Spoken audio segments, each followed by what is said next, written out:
Yes. Onakwero inakuzomwezi ziri 31 omwezi ogwokutano omwezi gwa Mother Mary tugumalirizaako olunaku olwaleero. Yes, abasabye sapuli mwena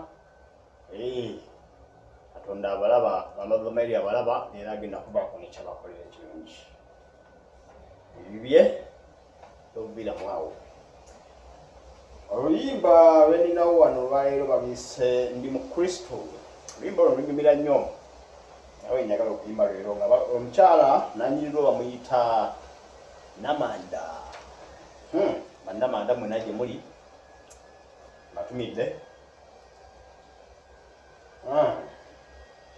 Sapuli fundikira lwaleero omwezi. Kitegeeza nti sapuli ebewedde tugenda sigala musaba sapuli obudde bwaffe ennaku zisigadde zonna.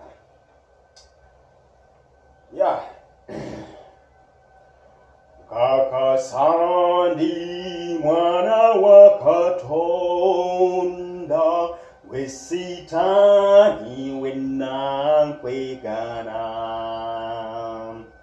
Era tendi mwana wa Maria, Bulijjo n'emirembe gyonna. Ndi Mukristu,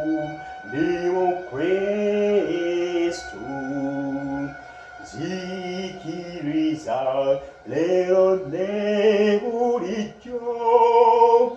Nzikiriza Leero ne Bulijjo. Osinza gwe oli mutonzi wange, gwe yatonda ensi n'eggulu. Kusinza gwe Patri gwe Mwana we, nawe Mwoyo mutuukirivu.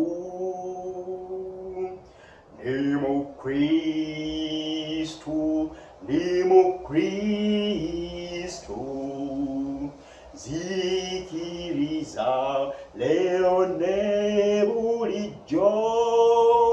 Nzikiriza Leero ne Bulijjo. Twenna twalifuga lya Sitaani, Mwana najja n'atulokola. N'aliwa omutango gw'abonoonyi, ng'akkiriza okubafiirira. Ndi Mukristu,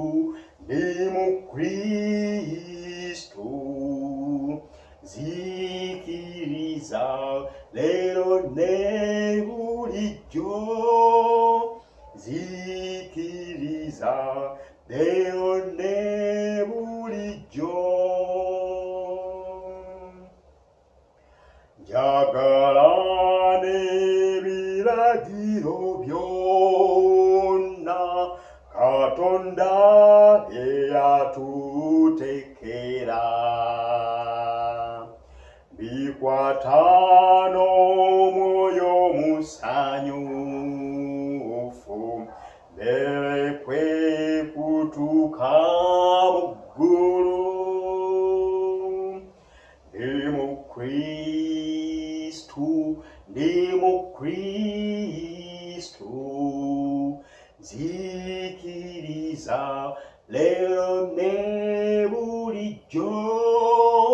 Nzikiriza Leero ne Bulijjo. Ndeseeyo okwesiga ebintu by'ensi, kaakano sikyafa kulumbe.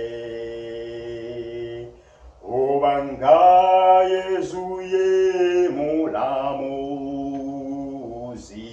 Maria nyina we ye mmange.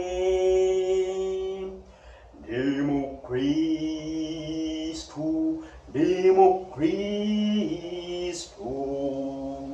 Nzikiriza Leero ne Bulijjo Nzikiriza Leero ne Bulijjo. Yes, omwezi gwa Mother Mary tugumazeeko olunaku lwa leero, omwezi gw'okutaano May era 31 omwezi ogwa Sapule. Yes, mbagala nnyo mwena Mukama Katonda akuume oyo atakumira mpeera.